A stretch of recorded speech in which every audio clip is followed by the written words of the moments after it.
plane element model.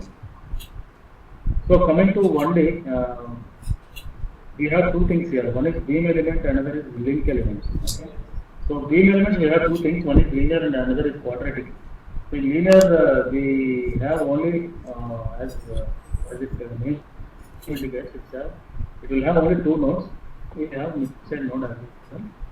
There is a one node extra. It represents orientation of the cross section. We typically require to give this one. So here for beam elements we have 6 degrees of freedom. Real constants we need to give cross section details. Section and details in the sense we need to give moment of inertia.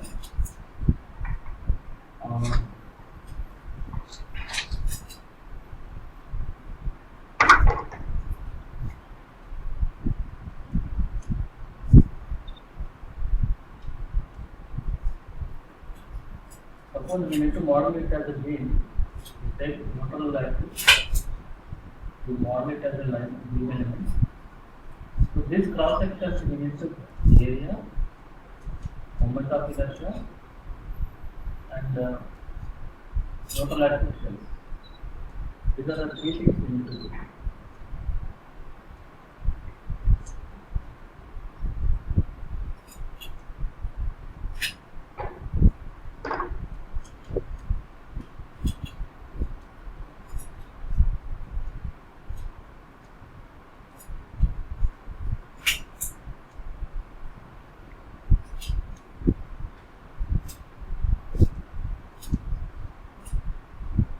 So we need to do area, moment of inertia, and distance from neutral axis.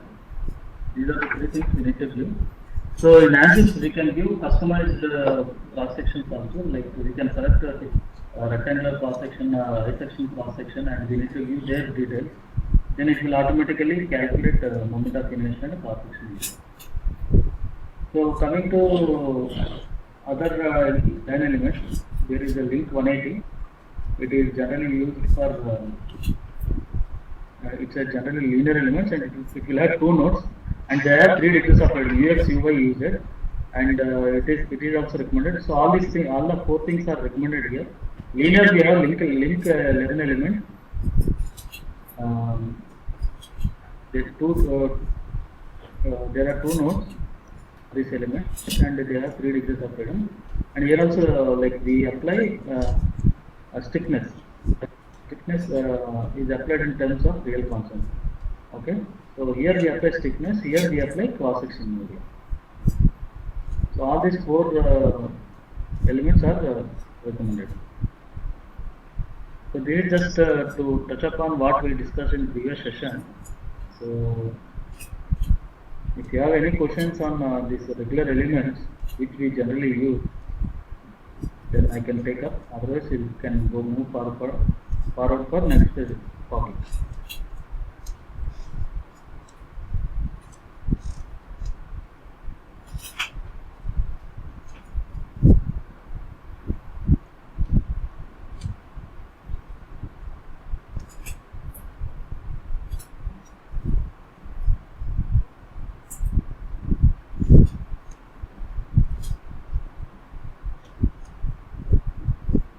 Yeah, if you have any questions, you can ask after this end of the session.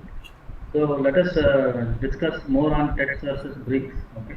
So important thing is like linear texts are very strict and produce very poor results. Generally, like so, one of the things we saw in the summary of elements, where it was clearly mentioned that trias, text and trias. Tetrahedron.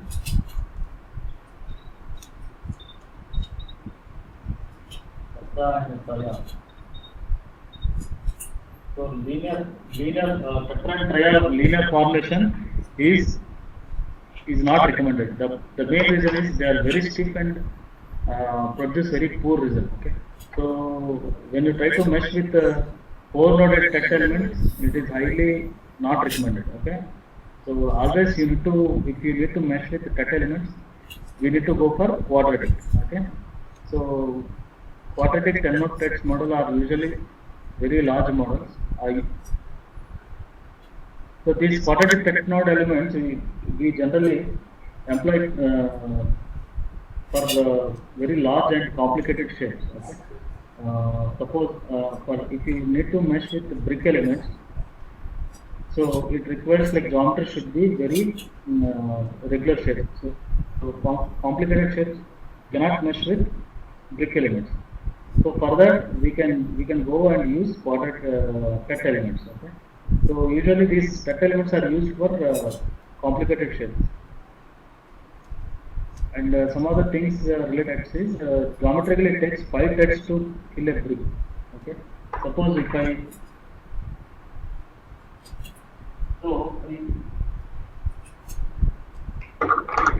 model a brick element,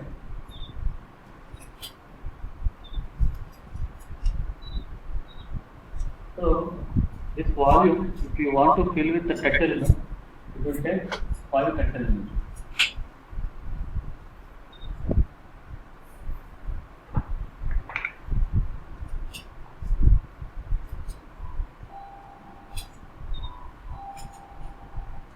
That means we have,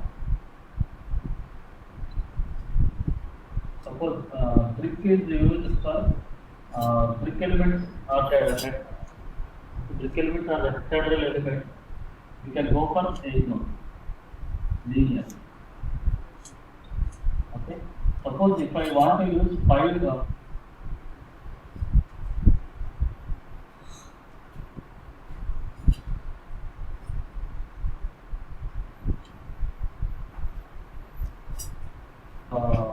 brick, if I want to use 5 tetrahedral elements in this volume, then on average it may be around 30 to 40 nodes. Okay, it may not be 50. It's not like 5 into 10. There may be like interface nodes will be there, the common nodes will be there. It will be 30 to 40 nodes. So first time in putting sweepable mesh or mapping mesh, we simply go for pre-meshing. It won't take much time in meshing, and we'll go for we'll give a run. So these things we followed only for complicated shapes. Okay. So one of the advantages of using cut elements are the time for modeling is very less. Cut mesh is fast for complicated shapes. Brick mesh is restricted to relatively simple shapes. So there are very complicated shapes. Okay, we cannot use brick mesh. It will take lot of time to do the brick meshing. Whereas cut mesh is very fast. We can do pre-meshing. So we discussed about line elements, shell elements, plane elements, solid elements. So now we will be discussing on special elements, effect and contact elements. Now coming to mass element. Okay, mass element is generally defined by a single node. If you see here in this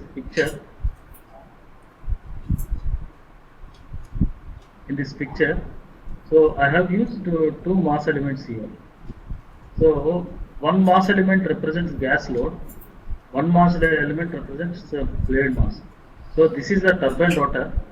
So in turbine rotor, so blade is simulated in 2 ways here. So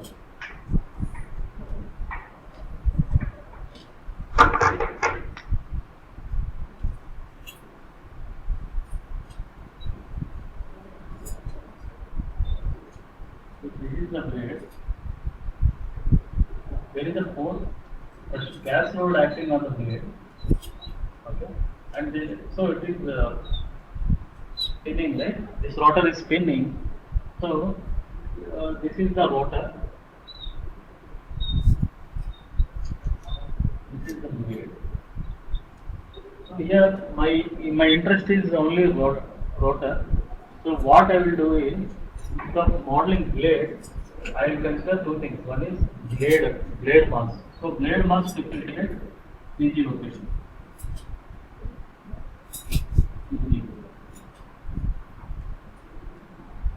Okay. Then there is a one more thing is gas load. So gas load will be acting. Next effect of gas load will be acting at one location. So instead of modeling complicated grade, what I do, I will model mass element. Here I lessen the blade mass. Okay. And I try to connect this blade mass to the order.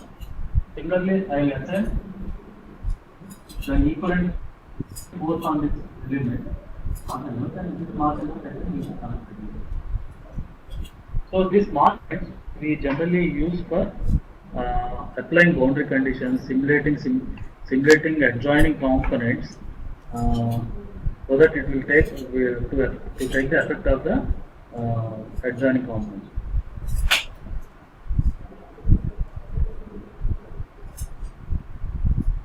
So mass element is defined by single node, concentrated mass components in the element coordinate direction, and rotary inertia about the element coordinate axis. So these are the options we need to select while modeling a mass element. So mass elements are used to simulate mass inertial component. It does not participate in stiffness matrix, which are not significant in structural components. So if you see x equals to a, this is what we studied, right? So when you try to solve this one, we need to ignore the stiffness matrix. So in this stiffness matrix, this mass element won't come.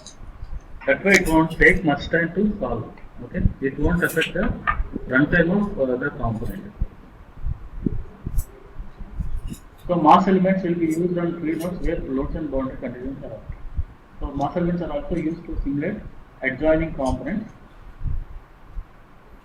So mass elements are used to model the presence of atomic structure without detailed views. So this element doesn't have shape functions. This element formation consists of element mass matrix. So it will be accounted only in the element mass matrix. So these are the advantages of mass elements, and you should be able to understand mass element is used for adjoining components without detailed modeling. Mass elements are also used to apply loads and boundary conditions. If you see here, we are simulating a mass element here only to apply gas load. So gas load will be applied in this direction.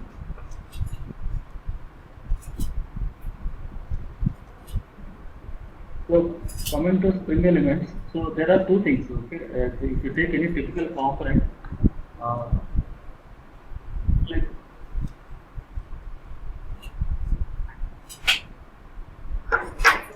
so structurally, if you see any component, cylinder or water, okay, so it will have two important things. One is mass. One is thickness. So this mass generally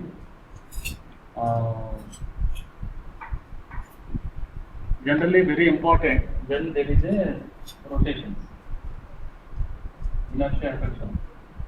Okay. For example, previously like blade we have modeled as a mass. Okay. But stiffness is also very important. Okay. When you try to simplify a component, you have to account mass as well as stiffness. So stiffness is very much important. Okay, so this will have an impact on overall modeling thing. Okay, so suppose if I have two components, this is one component, and this is one component, and this is one component. Okay. So all these things are joined. Suppose if I model this component and I want to analyze this model, okay, what you can do is, instead of modeling this part, I can model it as a spring and join it. I can model it as a spring and join it. Okay. So load is applied here and it is constrained here. So here I can put a constraint and I will apply it. So instead of solving directly, like if I want to solve this problem, I have two things. One, I can solve constraint here and apply it, or I can do this way. This is one, in the second method. Okay. So our third, this is the third method. There are three methods involved here. Okay. So if you compare first, we are not accounting stiffness of this component and this component. That means stiffness effect is overall has to be this one will have lot of stiffness because length is very short. Okay, remember A equals to A by E. Okay, so this length is short, but the stiffness is very high, and it will have different results. Here stiffness is very less, and it will have different. So modeling. So it is very important to accurately model the component. So this one is we are modeling very in detail. So if you want to reduce the problem size, instead of modeling this component, okay, we can model a spring element here.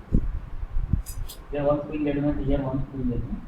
It represents the stiffness of this component and this component, and we can do the analysis. So this is how spring elements are very useful to reduce our problem. Spring element is defined as a deformable member which is subjected to loads in axial direction. Loads can be tensile or compressive, which produce axial displacement at each node. Elements have longitudinal or torsional capability in 1D, 2D, or 3D or 3D application. So these are the things related to spring elements.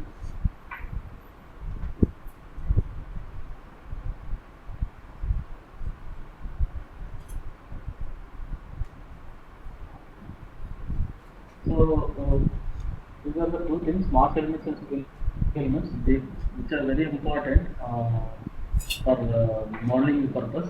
Okay, so to reduce our model size. So there are other different type of elements also available. One of them is surface effect elements. Surface effect element is used exclusively to apply pressure load. Okay, so without the surface effect elements also you can apply pressure load, but this will have some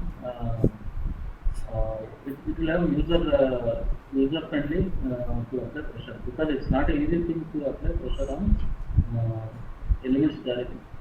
So here what we need to do is we need to create a overlay. Okay, overlap surface effect element. So this, if you see here, this is for 3D. For 3D the surface will be the area. For 2D the surface will be 1D. It's a line. Okay, it may be line, curved lines also. For 3D it may be flat or curved surface. So if you see here, so I want to apply pressure inside a cylinder. Okay. So this is the brick mesh I use. Okay. And this one I have created a surface effect element inside the brick mesh. Then I applied a pressure. So this is one type of contour which is showing. And when you try to put in a arrows, how the pressure is applying. This is internal pressure. And so this is how pressures are applied. So you can apply pressures without surface effect elements also. Okay? So that provision is also available.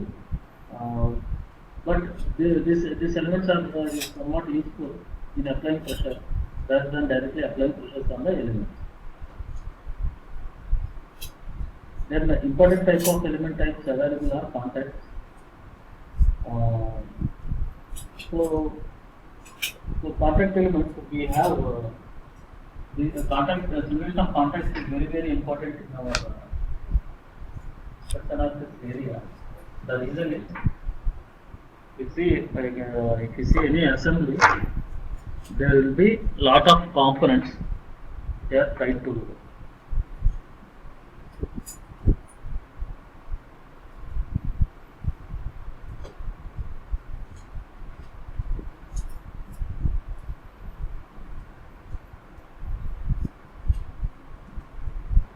So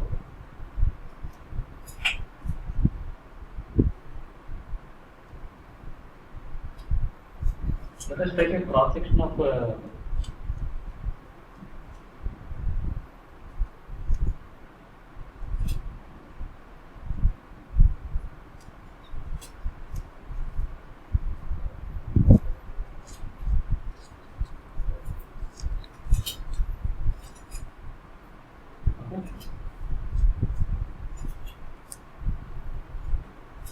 So take a typical assembly cases assembly.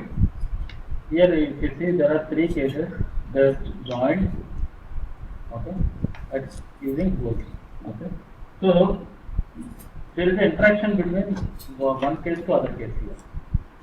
There is an interface. This interface we need to simulate when you try to analyze the cases here. It is very important to analyze.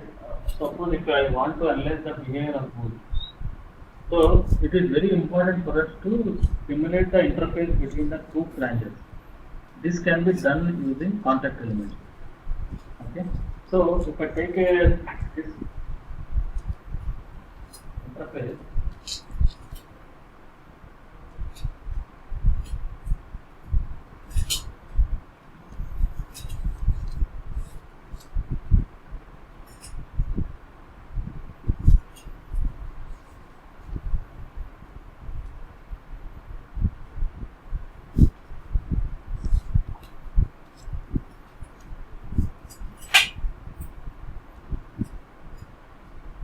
okay.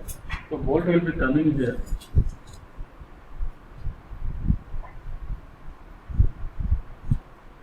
This is bolt. This is nut. Give me 1 minute. Hello.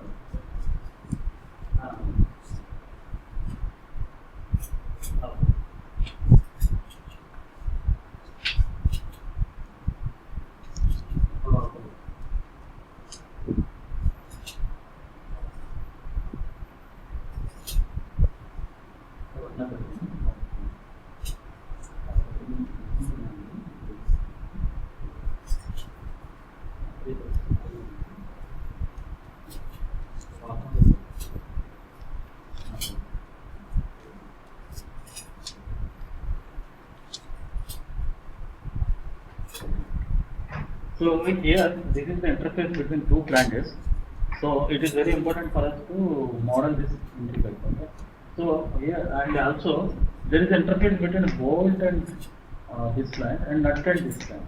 These things are very important to model. So typically the contact to take this interface, this contact can be modeled as one phase of the phase of this flange is modeled as contact, and this phase of this flange is modeled as contact. So contact elements typically consist of two types of elements. Set of two elements will consist of any contact elements. Like one is designated as contact, and another is designated as contact. These two things form as one contact space. So important thing is when two separate circuits touch each other, such that they become mutually tangent, then they are said to be in contact. So one of the important thing is when you simulate these contacts here, they won't interfere infinite. Okay. The surfaces, this surface won't go inside of this contact. This surface won't go inside of this contact. That is the significant feature of the contact element. They won't penetrate into each other. Okay. And they will they transmit compressive forces. So when they come into contact, so there will be compressive forces acting on the surfaces. Okay.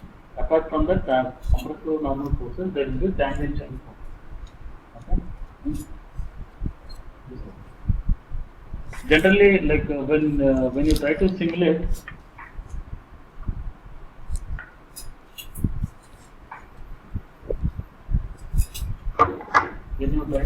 a contact, this is body 1, body 2, and you simulate contact elements here. Okay.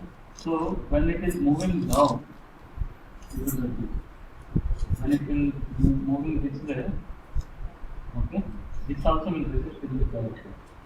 Okay. But when suppose these are the two components, so we need to extract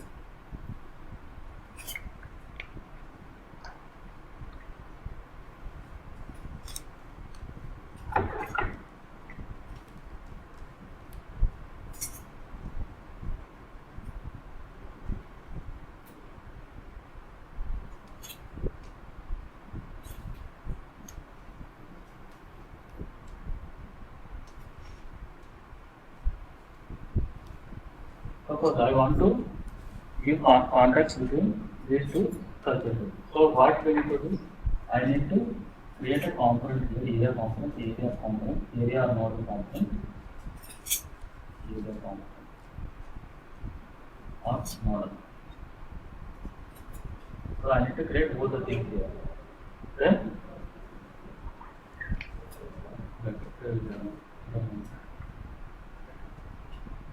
so here, so one component will be contact, one component will be contact. So it's very easy compared to node surface. It is very easy for us to create surface to surface contact. So other things here, the important thing is exact location of contact need not be known. Okay, what exactly it means is, let us take a similar example.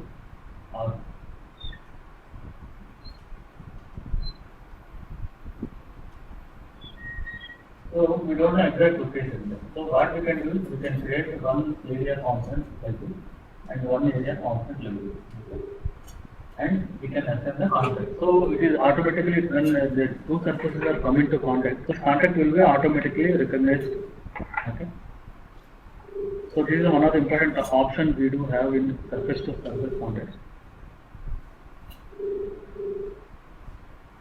And relatively large sliding is supported, large strains and large rotations are supported, and it is very easy modeling compared to node elements. So these are the two options we have node to node at the constraint location. What I did is I unselected some of the constraint locations and plotted the stresses. So here I selected one row of elements, couple of row of elements I unselected and plotted the stresses. Then stresses came down to 345. Okay, in shell elements, and here we got 339. Now they are bit closely matching. Same thing we plotted for the bottom plane. For bottom fiber, we got 345 and 339 compressive stresses. So this is one example, like if you see the model size, one of the drawbacks by using solid elements is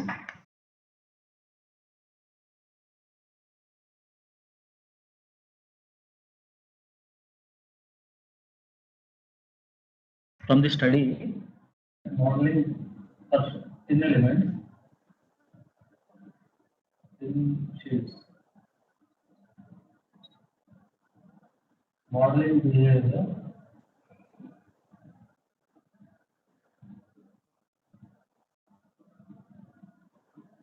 is not accurate. Thin sheets with solid elements. Okay. Second thing, model size.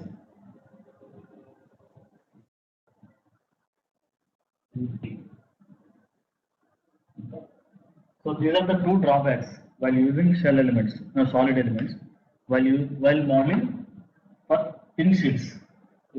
Thin sheets with solid elements will have two drawbacks. One is modeling behavior is not accurate. So that is the reason shell elements came into in finite element methods. Okay? Because solid elements are not predicting properly for thin sheets, then we need to go for shell elements. Okay? And the model, when you try to model a thin sheets with solid elements, we need to capture. So when you try to model a thin sheet, okay, so we need to capture the thickness behavior. So here we cannot put one element. We need to put minimum 3 elements. So that will cause a lot of that will make the model size heavy compared to shell elements.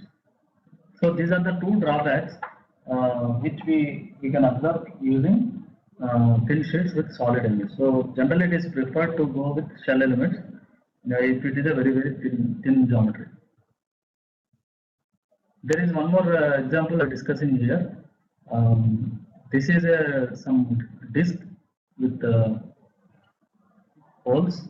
Okay, these are the geometry details. It will have number of bolt holes 30. Thickness of this geometry is 15.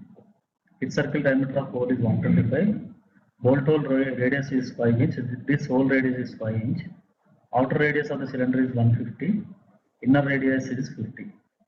And we need to perform a stress analysis disk subjected to 1000 RPM. This is the example which I will be showcasing now. So now after studying all those things, we need to understand how to simplify this problem. So one thing is we can run as is. Okay, we can mesh this model and do the analysis. Otherwise, we can take a sector. We studied about cyclic sector, so we can take a simple sector, 3D sector, and one sector, and we can analyze. That is second approach. Third approach, we can do the axisymmetric. This one we can consider it as the axisymmetric. So I will be discussing all these three approaches here. So this is the 360 degrees model. We meshed it. And this is the cyclic symmetry model. And this is the 2D axisymmetry. So the whole region we measure with plane stress with thickness elements. So here we use some macros to assign variable thickness of this hole, or to account the hole for this location. We use the macros. So these are the three methodologies we develop and we analyze. So here cyclic symmetry can be performed by using cyclic option in ANSYS, or we can tie this together. We can use either of these methodologies in ANSYS. So when you try to analyze this model, if you see the displacement radial growth, okay, which is subjected to rotations, then there is a radial growth. If you see the 360 degrees model as well as cyclic model, the radial growth is more or less same. And we see some discrepancy in the 2D problem because we made some approximation at the whole location. So there is a minor variation in the radial deformation. So coming to S1 stress plot here, the stresses are occurring at the inner surface, and it is 185 kSA, and same is for cyclic sector also. 185 kSA we are getting at the bolt hole here. Here also we are getting bolt hole 185 kSA. So both the things are stresses matching. Okay? There is no discrepancy in the stresses, and here we are getting 170 kSA at the root, which is correct. The reason we cannot capture stresses at the whole region, okay, because we are approximated here and stresses may not be at this point. So these are the three techniques we generally use when we try to model a cylinders or rotors. One is 360 degrees. When here it's a uniform load we are applying, but when there is a non-uniform load, then we need to go for 360 degrees. When the loading is uniform, either you can go for cyclic sector or 2D model. So that completes my session today. If you have any questions, just let me know. So these are the reference books you can refer.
Any questions?